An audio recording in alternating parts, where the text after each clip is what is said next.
Hello and welcome back to the Film Club, the series where we just talk about films. I talk about what I've been watching, you in the comments talk about what you've been watching. If you're part of the Patreon, you can discuss it in the film chat section. But anyway, let's get straight into it because I've got a lot of films to talk about this week. I've watched a lot of films this week, but we started the week off with Brian and Charles. This is a film when I saw the trailer and I instantly went and bought the DVD because I was like, I need to see this. I love David O from Afterlife, and in this he's literally the exact same character, but it's great because he plays it so perfectly because like you sort of feel sorry for him, which is exactly that's what you need in this story. The storyline of this is such a basic story that you've seen so many times, but it's just got like I don't know, it's just got a little charm to it. It's in some random little village, there's not many characters, it's silly, you laugh at it, but I just like the film.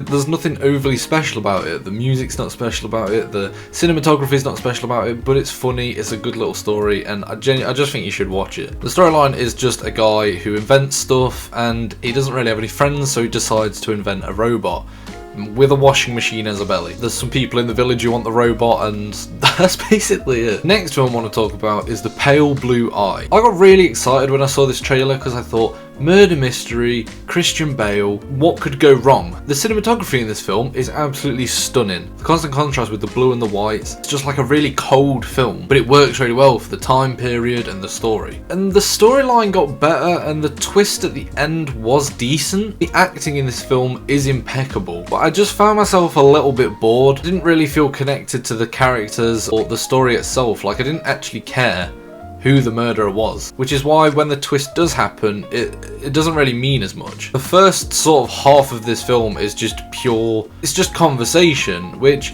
is fine, but it just doesn't connect you to the characters or the story or anything, at least in my case. The only saving grace of this film is the cinematography and the acting. And not even just from Christian Bale. Harry Melling, the side character of Christian Bale in this film, he does a great job with the character and the dialogue and everything. So the film sort of let me down, but I mean, it's still got its enjoyable elements. I started this film ages ago. For some reason, I never finished it, so I decided to actually start it again and finish it, and wow, like Jesus Christ. So it's the 2022 version of All Quiet on the Western Front. Oh my god, the trench scene in the middle of this film is mental. I'm a sucker for like a wartime action sequence in some like dirty muddy trenches, like 1917 and that trench run, or Hacksaw Ridge when he goes up the ridge and runs.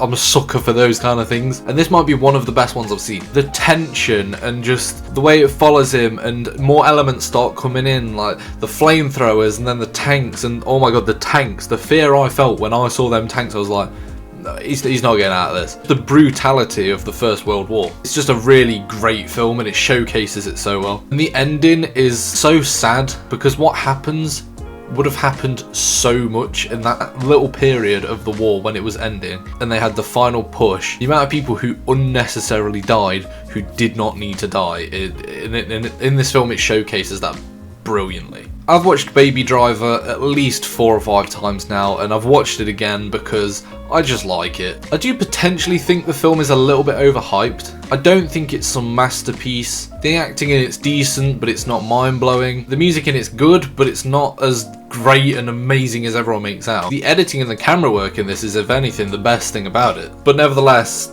it's just an enjoyable film. From start to finish, it keeps you on the story, you care about the characters, you want to see him succeed, you want to see what happens. It's just a good film. And don't get me wrong, the soundtrack is good, but some people make out it's the song choices in it are the best ever, and they're good, but they're not mind-blowing. The action sequences in this film, like the car chases and stuff, are some of the best that I've probably ever seen in film. Stuff like the opening title scene with the one take of him going to get the coffee, stuff like that is brilliant, but that's what I expect when I see an Edgar Wright film. I just sort of expect it from him now. I think that's where Edgar Wright shines, is in the editing, but overall I do like Baby Driver, it is good. So the next film that I watched was Aftersun. I've seen this getting a little bit of traction in the awards, and so I thought I'd give it a watch. This was just a beautiful film, but also at the same time it's such a sad film. Throughout watching, you just feel like something wrong is going to happen, which it does, but there's just this like building tension throughout the whole film, almost like an uncertainty, or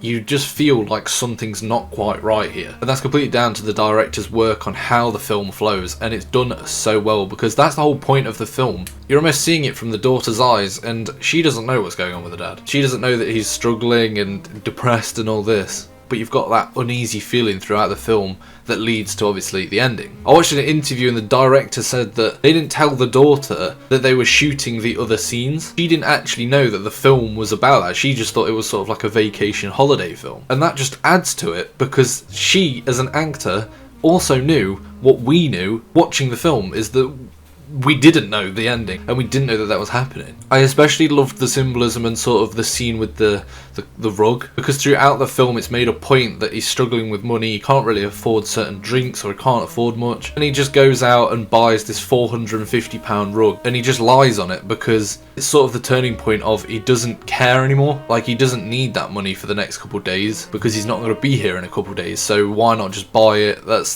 He's just done. He doesn't care at that point. At least that's what I took from that scene anyway. The cinematography and the way this is all filmed, it makes you feel like you're in the room with them, like how mirrors are used and blocking and framing of every scene is so good. Hustle's been on my list to watch for a while, but I just never got round to it. I loved Adam Sandler in Uncut Gems, so I wanted another serious film with him, and this just didn't disappoint at all. I'm not too much into basketball, but I feel like if you like basketball and you watch this and you could sort of get all the characters and the hints and all this, it'd probably be a lot better. But as a non-basketball fan, I still really love this film. It's the classic tale of someone who doesn't really belong, and he just trains and works hard and constantly works hard to get in the position that he wants to be at, and he finally achieves it at the end. A classic story that we've seen loads of times, but it's done really well. Adam Sandler is probably the standout actor in this film, and yeah, there's nothing really more I can say. It's just a good film. But that has been Film Club for this week. I hope you have enjoyed. Let me know if you've watched any of these films in the comments below, and if you haven't and want to go ahead and watch them, go ahead and watch them, come back and tell me what you thought. Let me know what you've been watching in the last week as well. I want to see what you guys have been watching, and if you've got any suggestions for me to watch. But that is all from me, and I'll see you next time